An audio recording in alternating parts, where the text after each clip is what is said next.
Est-ce que la richesse peut vraiment acheter l'humanité? C'est une question que peu se pose au sommet de la société, mais qui résonne douloureusement dans les ruelles ombragées de Paris. Dans cette ville où le luxe côtoie la misère, un homme se débat avec ses propres démons, ignorant encore que sa vie est sur le point de changer à jamais. Marc Delacroix est un milliardaire, mais derrière son apparente puissance et son arrogance se cache un homme vulnérable, hanté par des souvenirs qu'il préfère oublier. Ses rêves, bien qu'illimités en termes de succès matériel, sont en réalité entachés par une solitude profonde. Marc a toujours voulu être aimé et respecté, mais il a appris à croire que la richesse et le pouvoir étaient les seules façons d'atteindre cet objectif. Son enfance, marquée par un père exigeant et une mère absente, lui a inculqué l'idée que la valeur d'un homme se mesure à son compte en banque. Dans son monde, les faibles et les pauvres n'ont pas leur place, et il s'en vante souvent, entouré de ses amis tout aussi riches, dans des dîners extravagants où la nourriture et le vin coulent à flot. Ce soir-là, dans un restaurant étoilé, sous les lustres scintillants et les rires de ses convives, Marc se sent invincible. Chaque plat étoilé, chaque toast porté, est une célébration de son succès. Mais cette illusion de grandeur est brusquement brisée lorsqu'un vieil homme sans abri s'approche timidement de leur table. Le regard désespéré de l'homme, ses mains tremblantes tendues vers une bouchée de pain, provoque un rire moqueur parmi les amis de Marc. Dans un élan de mépris, il repousse l'homme, le traitant avec une cruauté glaciale qui laisse une ombre sur la soirée. Pour Marc, cette humiliation est juste un autre moyen de maintenir son statut, de prouver qu'il est au-dessus de la misère humaine. Mais au fond de lui, un écho de culpabilité commence à germer, un sentiment qu'il refuse d'admettre. En rentrant chez lui, la grandeur de son appartement, avec sa vue imprenable sur la Seine, ne lui apporte aucune consolation. Un malaise s'installe, troublant son esprit. Les rires et les éclats de voix de ses amis résonnent toujours dans sa tête, mais à présent, ils sont sourds et vides.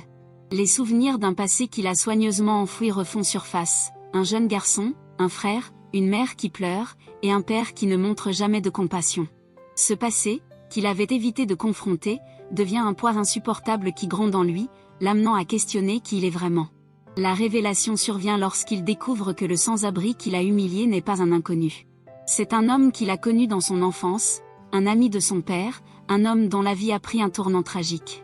Ce lien du passé, qu'il avait choisi d'ignorer, l'attrape dans ses filets. La honte et la culpabilité s'emparent de lui, comme une marée noire engloutissant tout sur son passage.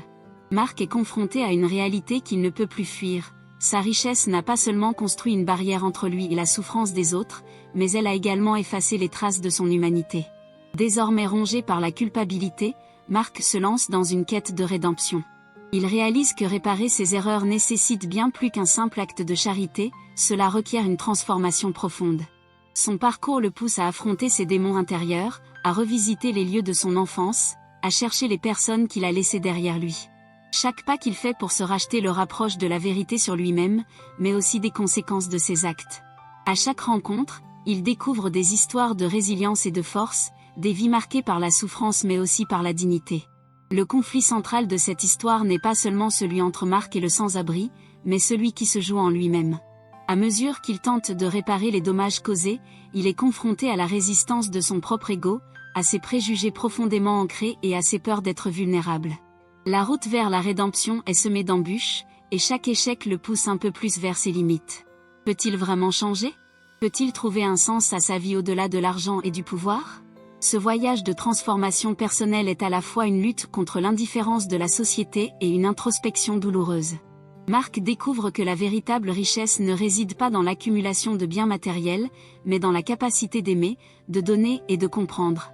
Loin d'un simple récit de rédemption, cette histoire se veut un miroir des inégalités qui sévissent dans la société moderne, une invitation à regarder au-delà de la surface et à se connecter avec l'humanité de l'autre. Dans le tumulte de cette quête, Marc Delacroix devra finalement se demander, est-ce qu'il est prêt à abandonner tout ce qu'il a construit pour se retrouver et se reconnecter avec ce qu'il a perdu? Peut-il redécouvrir la dignité et le pardon, tant pour lui-même que pour ceux qu'il a blessés? Le chemin vers la rédemption est parsemé d'embûches, mais il est aussi la promesse d'un nouveau départ, une chance de redéfinir ce que signifie vraiment être un homme dans un monde où l'argent peut tout acheter, sauf la dignité. Alors que Marc Delacroix se lance dans sa quête de rédemption, il se retrouve face à une série de défis qui mettent à l'épreuve non seulement sa volonté, mais aussi son humanité. Le premier obstacle se présente sous la forme de son propre entourage.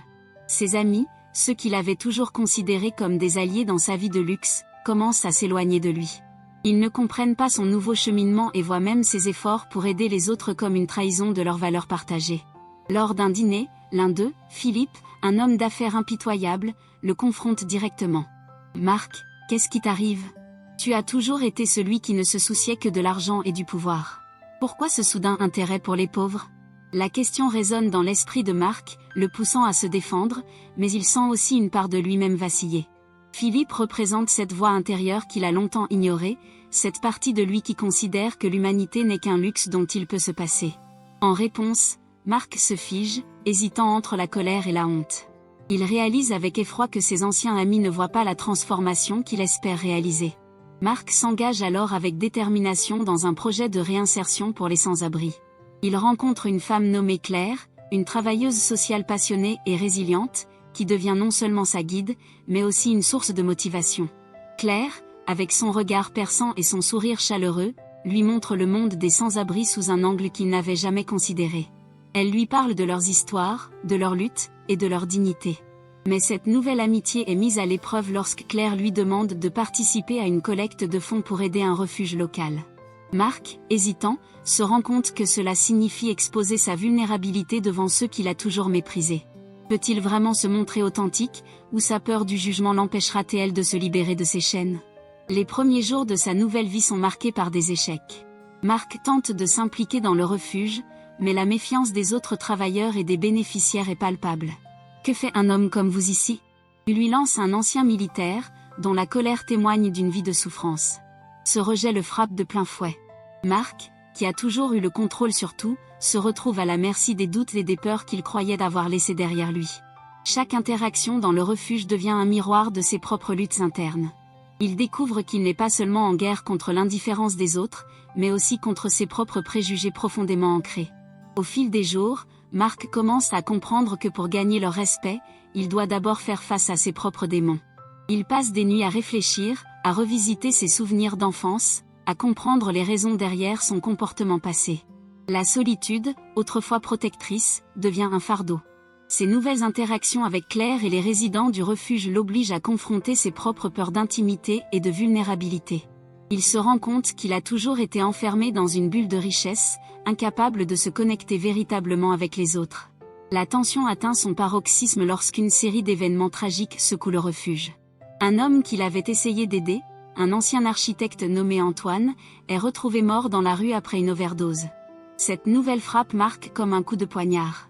Il avait passé des heures à discuter avec Antoine, à rêver de réinsertion, mais il n'avait pas vu les signes de désespoir.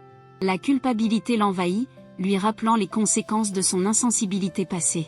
Il se rend compte que sa quête de rédemption est aussi une lutte pour donner un sens à des vies brisées. Face à cette tragédie, Claire devient son ancre. Elle l'encourage à transformer sa douleur en action, à utiliser ses ressources pour faire une différence. Ensemble, ils organisent une veillée en mémoire d'Antoine, rassemblant des membres de la communauté pour partager leurs histoires. Marc se retrouve à parler devant un groupe, ses mots tremblants mais pleins de sincérité. Il parle de la lutte, de la dignité, du besoin de compassion. Ses paroles touchent les cœurs, mais il se rend compte que chaque mot prononcé est aussi une confession de ses propres faiblesses. Au fur et à mesure que Marc s'implique davantage dans les initiatives de Claire, il commence à voir des changements en lui-même. Il découvre la force des liens humains, la puissance de la solidarité, et le réconfort d'une communauté qui partage des luttes similaires. Mais ce chemin n'est pas sans obstacles. La pression de ses anciens amis, la peur de la vulnérabilité, et la douleur des pertes qu'il endure le poussent à se demander s'il est vraiment capable de changer. Les soirées de gala auxquelles il était autrefois accoutumé paraissent désormais superficielles, et il se sent tiraillé entre deux mondes. Marc ressent une profonde transformation en cours, mais il doit encore faire face à des choix cruciaux. La richesse qu'il a définie si longtemps devient un fardeau. Peut-il renoncer à ce qu'il a construit pour embrasser une nouvelle identité ? La question le hante alors qu'il navigue entre la tentation de revenir à sa vie antérieure et l'appel de la rédemption. Chaque pas en avant semble aussi être une lutte contre son passé, un combat pour embrasser une nouvelle version de lui-même, une version qui valorise l'humanité au-dessus de la richesse. Dans ce tourbillon d'émotions, une amitié inattendue avec Claire commence à se développer. Leur connexion est forte, mais elle est aussi teintée de défis. Marc est attiré par sa passion et sa détermination, mais il est également effrayé par son propre manque de valeur qu'il avait autrefois considéré comme immuable. Claire, de son côté, perçoit la lutte interne de Mark. Elle l'encourage à être honnête avec lui-même, mais elle doit aussi faire face à sa propre méfiance envers les riches, un sentiment qu'elle a cultivé par ses expériences. Leur amitié, bien que prometteuse, est mise à l'épreuve par leurs différentes origines et leur vision du monde. Alors que les jours passent, Mark est confronté à la réalité de ses nouvelles relations. Les petites réussites qu'il connaît lui donnent de l'espoir, mais chaque échec le renvoie à ses doutes. Il doit apprendre à naviguer ces eaux troubles, à comprendre que la véritable transformation n'est pas un chemin linéaire, mais un parcours tortueux, semé d'embûches et de révélations. Il commence à réaliser que, même dans ces moments de doute, il y a de la force à tirer de la vulnérabilité. Mark est à un carrefour. Les défis qui l'attendent ne sont pas seulement des obstacles à surmonter, mais des leçons à apprendre. À chaque étape, il se rapproche un peu plus de la vérité sur lui-même et sur ce que signifie vraiment être humain. À travers ces luttes, il découvre que la rédemption est un voyage en soi, une série de choix qui le testent jusqu'à la moelle, mais qui lui offre également une chance de se reconnecter avec ce qu'il avait perdu de vue, l'empathie, la dignité et la valeur de chaque être humain, qu'il soit riche ou pauvre. Alors que Mark approfondit son engagement au sein du refuge, de nouveaux défis surgissent, menaçant de faire chavirer tout ce qu'il a commencé à bâtir. La première épreuve se présente sous la forme d'une crise de financement. Les subventions gouvernementales, sur lesquelles le refuge dépendait, sont soudainement réduites, forçant l'organisation à envisager des coupures de personnel. Cela signifie que Claire, dont le dévouement a été essentiel pour la survie du refuge, pourrait perdre son emploi. Mark, horrifié à l'idée de perdre sa mentor et son ami, se retrouve face à un dilemme moral. Doit-il utiliser ses connexions dans le monde des affaires pour aider le refuge, risquant ainsi de faire appel à ceux qui représentent l'ancien lui, ou doit-il se battre pour maintenir le refuge à flot avec des moyens moins conventionnels? Cette situation le plonge dans une tourmente émotionnelle. D'un côté, il sent l'angoisse croissante de la communauté qu'il a appris à aimer, des personnes dont il a écouté les histoires et dont il a partagé les luttes. De l'autre, la peur de retourner dans un monde qu'il a cherché à fuir le hante. Il commence à ressentir des symptômes de stress, des insomnies, des maux de tête lancinants et une fatigue accumulée qui le rendent irritable. La pression de devoir choisir entre son ancien mode de vie et sa nouvelle identité le pousse à une réflexion intense sur ce qu'il valorise réellement. La douleur de cette lutte intérieure commence à se manifester physiquement, et il se demande s'il est vraiment prêt à sacrifier son confort pour ceux qu'il souhaite aider. Claire, perceptive et déterminée, remarque le changement dans le comportement de Mark. Elle l'encourage à parler de ses peurs, mais elle doit aussi faire face à ses propres préjugés. Bien qu'elle admire l'engagement de Mark, elle se méfie toujours des motivations qui l'animent. Est-il vraiment en train de changer, ou cherche-t-il simplement à se racheter d'une vie qu'il a toujours méprisée? Leur amitié, autrefois solide, commence à être mise à l'épreuve par des doutes mutuels. Claire, qui a toujours lutté pour la justice sociale, se demande si Mark est capable de véritable altruisme ou s'il n'est qu'un homme en quête de rédemption personnelle. Les tensions s'intensifient lorsqu'un incident tragique survient au refuge. Une émeute éclate à la suite d'une opération de contrôle de la police mal gérée, entraînant l'arrestation de plusieurs résidents. Mark, qui avait l'espoir de voir la communauté se rassembler autour d'un objectif commun, se retrouve face à une réalité brutale. La méfiance envers les autorités, exacerbée par les injustices passées, ravive des blessures anciennes. Le sentiment d'impuissance qui s'empare de lui est dévastateur. Mark se sent trahi par le système qu'il avait espéré influencer positivement. Ce moment de crise le pousse à s'interroger sur la véritable nature de la solidarité et sur la manière dont il peut réellement apporter un changement. Dans ce contexte, le poids de son ancienne vie devient insupportable. Ses amis d'autrefois, qui le contactent pour des soirées de gala et des affaires lucratives, deviennent une source de tentation et de culpabilité. Mark est tiraillé, partagé entre l'envie de renouer avec un monde qui lui est familier et la responsabilité qu'il ressent envers ceux qu'il a appris à connaître et à aimer. Les soirées de charité qu'il avait toujours considérées comme des occasions de se donner bonne conscience prennent un goût amer. Il se sent piégé dans un cycle de faux-semblants, et chaque appel de ses anciens amis le rappelle à son passé. Claire, de son côté, lutte pour garder le moral. Elle s'inquiète de l'impact que cette crise a sur Mark. Elle voit sa détermination vaciller et la colère grandissante qui l'habite. Mark, qui avait appris à partager ses émotions, commence à se refermer à nouveau. L'échec des initiatives qu'ils avaient mises en place les rattrape, et la peur de perdre le refuge, ainsi que leur amitié, pèse lourdement sur leurs interactions. Claire s'efforce de le soutenir, mais elle est également confrontée à ses propres limites et à la fatigue accumulée par des mois de travail acharné. Le point de rupture se produit lors d'une réunion de crise au refuge. Mark, poussé par une frustration incontrôlable, se laisse emporter par ses émotions et se dispute avec un bénévole qui remet en question ses motivations. Cette altercation, qui aurait pu être évitée, met en lumière les tensions sous-jacentes de leur groupe. Les autres bénévoles, voyant leur leader en proie à la colère, commencent à douter de sa capacité à les guider. Mark réalise alors que son comportement impulsif ne fait qu'aggraver la situation et compromet son rôle au sein de la communauté qu'il souhaite aider. Cette confrontation le force à réfléchir à ses actions et à leurs conséquences. La déception qu'il ressent envers lui-même est immense. Il se rend compte qu'il doit travailler sur sa propre colère et ses frustrations avant de pouvoir véritablement aider les autres. La confrontation avec le bénévole, plutôt que de le détruire, devient un catalyseur pour sa transformation. Il commence à comprendre que la véritable force réside dans la vulnérabilité et l'acceptation de ses propres faiblesses.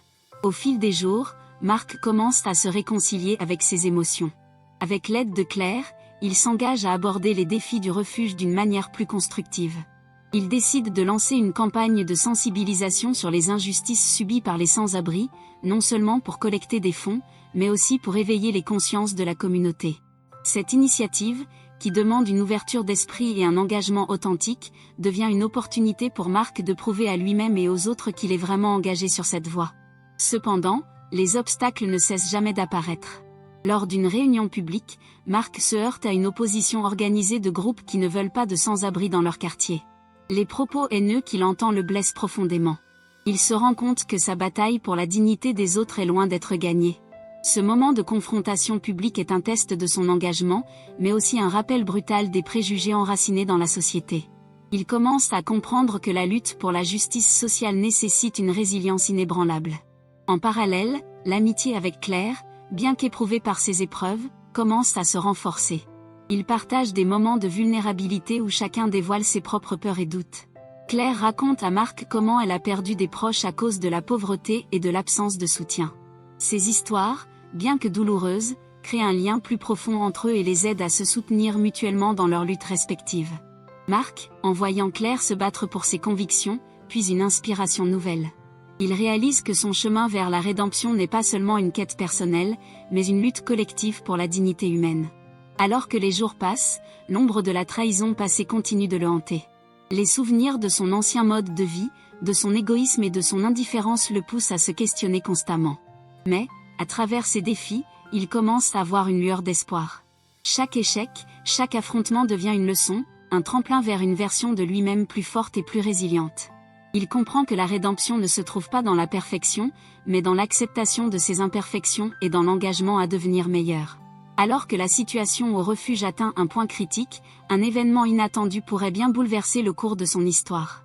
Un ancien associé de Mark, reconnaissant la passion qu'il démontre pour sa nouvelle cause, lui propose un partenariat pour créer une fondation dédiée à l'aide aux sans-abri. Cette offre, bien que séduisante, soulève de nombreuses questions éthiques. Peut-il vraiment faire confiance à quelqu'un de son passé, à un homme qui a toujours été motivé par l'argent et le pouvoir ? Ce partenariat pourrait-il être un moyen de redonner à la communauté, ou s'agit-il d'une nouvelle forme de trahison ? C'est à ce moment charnière que Mark doit faire un choix crucial. Sa réponse à cette proposition pourrait non seulement déterminer l'avenir du refuge, mais aussi le sien. Se battre pour ses valeurs ou céder à la tentation d'une facilité financière ? La route qui s'ouvre devant lui est semée d'embûches, mais elle représente également une occasion de prouver que le changement est possible, même pour ceux qui, comme lui, ont un passé complexe. Alors que Mark s'asseyait dans son bureau au refuge, l'angoisse l'étouffait. Les nouveaux défis semblaient s'accumuler comme des nuages d'orage au-dessus de sa tête. La proposition de son ancien associé, cette promesse d'un partenariat lucratif pour créer une fondation, le hantait. D'un côté, il voyait une opportunité de sauver le refuge, de garantir un avenir pour Claire et les autres qui comptaient sur lui. De l'autre, une voix intérieure lui murmurait que ce chemin pouvait le ramener à son ancienne vie, celle qu'il avait tant cherché à fuir. Ce jour-là, alors qu'il tentait de rassembler ses pensées, Mark a reçu un appel dévastateur.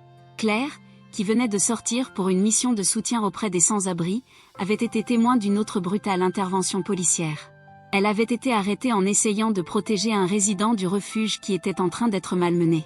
L'angoisse de Mark s'est intensifiée, le faisant chanceler. Il a ressenti une douleur aiguë dans sa poitrine, une peur paralysante. Comment aurait-il pu laisser cela arriver ? Les mots du policier, pleins de mépris, résonnaient dans son esprit, ils n'appartiennent pas ici. Dans les heures qui ont suivi, Marc s'est retrouvé piégé entre l'angoisse et la colère. La nouvelle de l'arrestation de Claire a rapidement circulé parmi les bénévoles, provoquant un tumulte au sein du refuge. Marc a dû faire face à une communauté en émoi, désespérée et indignée. Ce moment de crise a ravivé en lui toutes ses blessures, toutes ses peurs. La culpabilité le rongeait. Il avait toujours voulu être un agent de changement, mais maintenant, il se sentait comme un imposteur, un homme qui avait échoué à protéger ceux qu'il prétendait défendre. La confrontation avec la réalité était brutale. Dans cette situation désespérée, il a compris que la vraie lutte pour la justice sociale ne se limitait pas à des campagnes de sensibilisation ou à des discours inspirants. C'était un combat constant, souvent violent, contre des systèmes enracinés dans l'injustice et le mépris. Marc ressentait un mélange d'impuissance et de rage, une émotion si forte qu'elle lui donnait des frissons. Il était en colère non seulement contre la police, mais aussi contre lui-même pour avoir hésité à agir. Cette tragédie a agi comme un catalyseur pour lui. En voyant Claire se battre pour ceux qui n'avaient souvent pas de voix, il a reconnu à quel point il avait pris la situation pour acquise. La douleur qu'il ressentait face à son arrestation s'est transformée en une détermination nouvelle. Il ne pouvait pas laisser la peur dicter ses choix. Marc a pris une décision audacieuse, il allait se battre pour Claire, mais aussi pour tous ceux dont la dignité était bafouée. Au cours des jours suivants, alors que Claire était toujours en détention, Marc s'est mobilisé.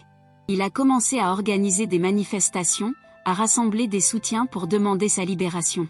Les murs du refuge résonnaient de cris de solidarité. Ce mouvement a attiré l'attention des médias, et peu à peu, la communauté a commencé à s'unir. Marc a compris que ce n'était pas seulement la vie de Claire qui était en jeu, mais celle de tous ceux qui luttaient pour leur dignité dans un monde indifférent. L'expérience l'a profondément transformé. Il a réalisé que la rédemption ne se trouvait pas dans la facilité financière ou les promesses de son passé, mais dans l'action, dans la capacité à se lever contre l'injustice, même si cela signifiait faire face à ses propres démons. Marc a commencé à voir son rôle sous un nouveau jour. Il n'était plus seulement un homme en quête de rédemption personnelle, mais un leader, un défenseur de ceux qui n'avaient pas de voix. Lorsque Claire a finalement été libérée, l'émotion de leur réunion était palpable. Ils se sont pris dans les bras, et Marc a pu lui dire combien il avait appris pendant son absence. Claire, bien que fatiguée, avait vu la détermination de Marc à travers les épreuves, et cela lui a donné une nouvelle force. Ensemble, ils ont décidé de transformer la douleur vécue en une lutte pour la justice. À ce moment-là, Marc a compris que la véritable force résidait dans la solidarité et l'engagement collectif. Il a décidé de décliner l'offre de son ancien associé. Ce partenariat, bien que tentant, ne correspondait pas à ses nouvelles valeurs. Il voulait bâtir quelque chose de solide, basé sur la confiance et le respect, plutôt que sur l'argent et le pouvoir. Cette décision marquait un tournant décisif dans son parcours. Marc n'était plus le même homme qu'avant. La douleur et les luttes l'avaient façonné, lui offrant une perspective qu'il n'aurait jamais imaginée. Alors qu'il se tenait aux côtés de Claire, entouré de la communauté qu'ils avaient aidé à rassembler, il a ressenti une vague de soulagement et d'inspiration. Il n'était pas seul dans cette lutte, et ensemble, ils pourraient faire face à n'importe quel obstacle. Ce nouvel engagement a ouvert des possibilités qu'ils n'avaient jamais envisagées. Marc et Claire ont commencé à développer des programmes de soutien qui incluaient des cours de sensibilisation à la justice sociale, des ateliers pour les sans-abri, et des espaces de parole où chacun pouvait partager ses expériences. La communauté a commencé à se rassembler autour de ces initiatives, redéfinissant ce que cela signifiait véritablement être solidaire. Ce moment de transformation a été un tournant dans l'histoire du refuge, mais aussi dans la vie de Marc. Il n'était plus le jeune homme perdu entre deux mondes, mais un leader déterminé à changer le paysage social. La route serait semée d'embûches, mais la conviction qu'il avait trouvée en lui-même et la force de sa communauté lui donnaient l'espoir et la détermination nécessaires pour avancer. Il était prêt à embrasser les défis à venir, conscient que chaque pas fait ensemble était un pas vers la dignité et la justice. Alors que le soleil se couchait, teintant le ciel de nuances d'orange et de rose, une tension palpable régnait au refuge. Marc savait que le jour de la grande manifestation était arrivé. Après des semaines de préparation, il se tenait à l'avant du groupe, entouré de bénévoles et de sympathisants, tous unis pour soutenir Claire et dénoncer les abus de la police. Mais la tension n'était pas seulement dans l'air, elle pulsait dans le cœur de Marc, qui se préparait à affronter non seulement les autorités, mais aussi son propre doute. Leurs cris de solidarité résonnaient dans la rue, mais Marc savait que la véritable bataille se jouerait face aux forces de l'ordre.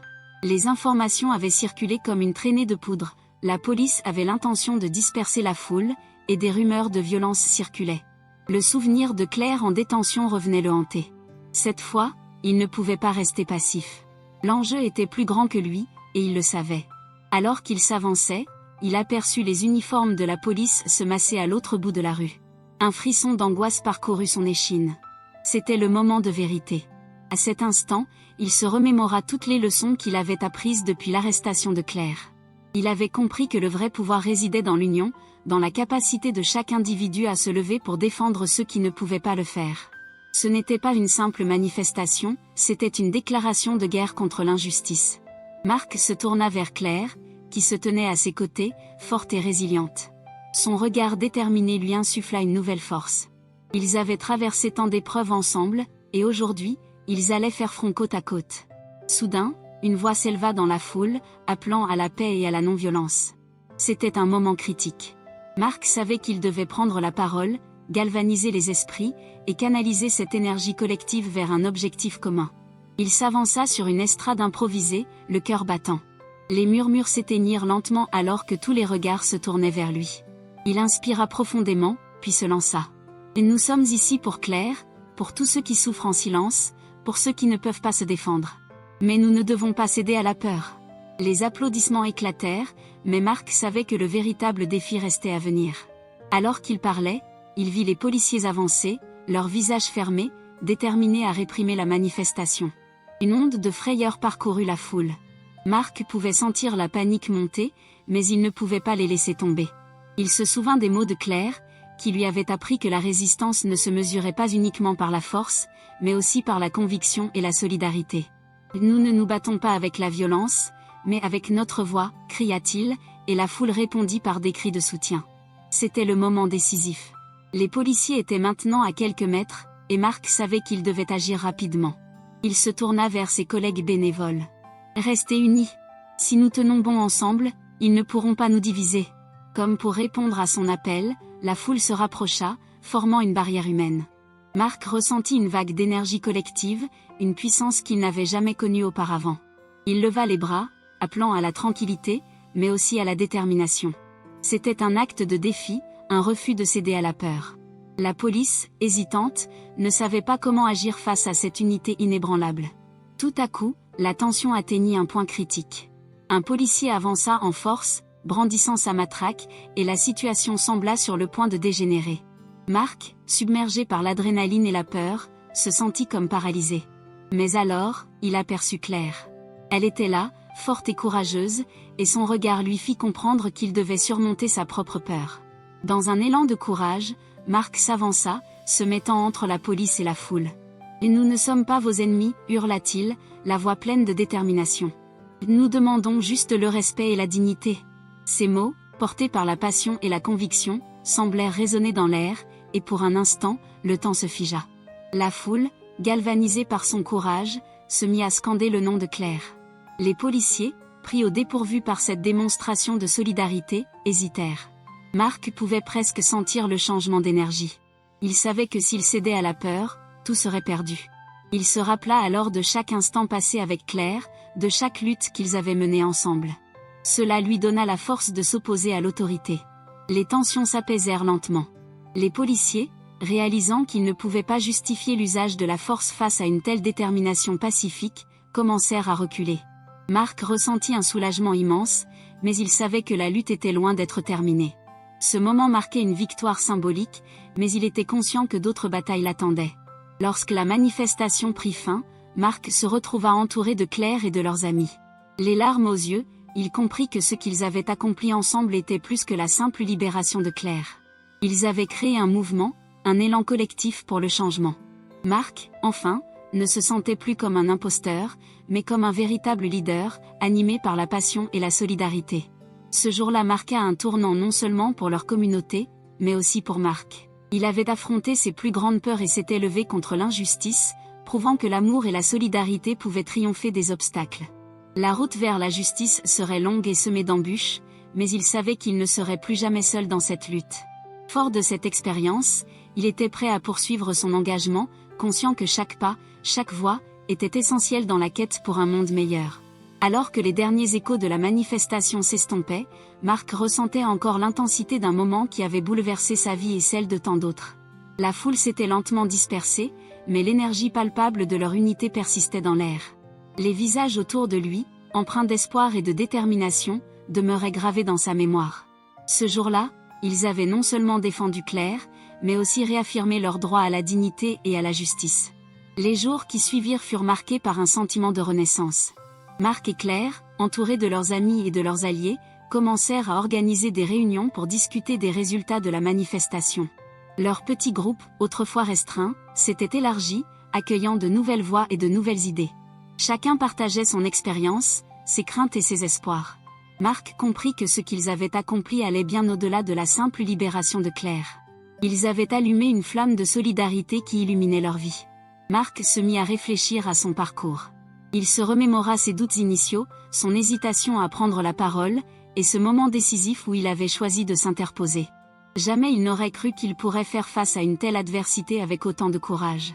Il avait appris que la peur pouvait être transformée en force, que chaque voix comptait, et que la véritable puissance résidait dans l'unité. Ce n'était pas seulement un morceau de sagesse acquise, c'était une transformation personnelle. Il ne se voyait plus comme un simple participant à la lutte, mais comme un leader, un modèle à suivre. Les autres membres du groupe avaient également ressenti cet élan. Claire, en particulier, avait retrouvé sa voie. Après avoir traversé l'enfer de la détention, elle était devenue un symbole d'espoir. Elle partageait son histoire avec passion, inspirant d'autres à se lever contre l'injustice. Marc était émerveillé par sa force, sa résilience. Leur amitié, déjà solide, s'était renforcée grâce à cette expérience. Ils avaient traversé des tempêtes ensemble et en étaient sortis plus forts. Leur groupe s'était également élargi pour inclure des personnes issues de diverses origines, soulignant l'importance de l'inclusion dans leur lutte. Ils avaient organisé des ateliers, des séances d'information et des événements de sensibilisation. Le mouvement grandissait, et avec lui, l'espoir d'un changement tangible. Marc se rendit compte que leurs actions avaient un impact immédiat sur leur communauté. Les témoignages de ceux qui avaient été touchés par leurs efforts affluaient, créant une mosaïque de voix qui attestait de l'importance de leur mission. En s'engageant dans cette lutte, Marc avait aussi appris à écouter. Il comprit que chaque histoire était unique, chaque témoignage porteur de vérité. Il écoutait les récits de ceux qui avaient été victimes d'abus, et cela l'éclairait sur les différentes facettes de la lutte pour la justice. Ces échanges nourrissaient sa conviction que leur combat devait être inclusif, et que chaque voix devait être entendue. L'impact de cette journée de manifestation ne se limitait pas à leur groupe. Les médias avaient relayé l'événement, et la communauté avait commencé à s'organiser. Des gens de tous horizons se joignaient à eux, et des discussions sur les réformes policières et les droits civiques émergeaient dans toute la ville. Marc réalisait que ce qu'ils avaient commencé ensemble avait le potentiel de déclencher un véritable mouvement social. Le temps passant, Marc prit conscience que sa vie avait pris un tournant. Il avait abandonné ses doutes et avait embrassé son rôle de leader. Sa relation avec Claire s'était approfondie, transcendée par leur lutte commune. Ils avaient partagé des moments de joie, de frustration, et parfois de désespoir, mais à chaque étape, leur lien s'était renforcé. Leur amitié, fondée sur la compréhension mutuelle et la solidarité, était devenue un phare dans leur combat. Ce chemin, bien qu'ardent, lui avait offert des leçons précieuses. Marc avait compris que la persévérance et la détermination étaient essentielles. Il savait que la route vers la justice et l'égalité serait longue, mais il avait la certitude qu'ils n'étaient pas seuls. Chaque pas qu'ils faisaient ensemble les rapprochait un peu plus de leur objectif. Finalement, un an après cette journée décisive, Marc et Claire se retrouvèrent à la même place, mais cette fois-ci, ils célébraient les avancées qu'ils avaient réalisées. La communauté s'était mobilisée, et des dialogues constructifs avaient été établis avec les autorités locales. Ils avaient réussi à faire entendre leurs préoccupations et à instaurer des changements significatifs. La manifestation de l'année précédente avait marqué le début d'un mouvement vers une plus grande équité. Marc se tenait sur la même estrade improvisée où il avait pris la parole pour la première fois. Cette fois, il n'était pas seul. Des centaines de personnes s'étaient réunies pour célébrer leur victoire collective. Claire était à ses côtés, rayonnante de fierté. Ensemble, ils avaient réussi à transformer leur douleur en force, et leur lutte en espoir. En regardant la foule, Marc se sentit envahi par une vague d'émotions. Il réalisa que ce moment n'était pas seulement une célébration de leur succès, mais aussi une reconnaissance de tout ce qu'ils avaient surmonté. La peur, l'incertitude, et même les moments de désespoir faisaient désormais partie de leur histoire, mais ils les avaient transcendés. Ils avaient prouvé que la voix de chacun pouvait faire la différence. Ainsi, dans ce cadre festif, Marc sut que leur combat ne faisait que commencer, mais il était prêt. Il avait appris à croire en lui-même, à croire en la puissance de la communauté, et surtout, à croire en l'espoir. L'avenir, bien que parsemé d'obstacles, s'annonçait lumineux. Les cœurs battant à l'unisson, ils savaient que tant qu'ils restaient unis, rien ne pourrait les arrêter. En conclusion, la lutte pour la justice et l'égalité avait transformé Marc et tous ceux qui l'entouraient. Ils avaient appris la valeur de la solidarité, de l'écoute et du respect. Leur vie avait été changée à jamais, mais au-delà des victoires individuelles, c'était l'esprit de communauté qui avait émergé triomphant. Alors qu'ils levaient les bras en signe de victoire, Marc comprit qu'ils avaient créé quelque chose de bien plus grand qu'eux-mêmes. Un mouvement, une voie, un avenir où chacun avait sa place.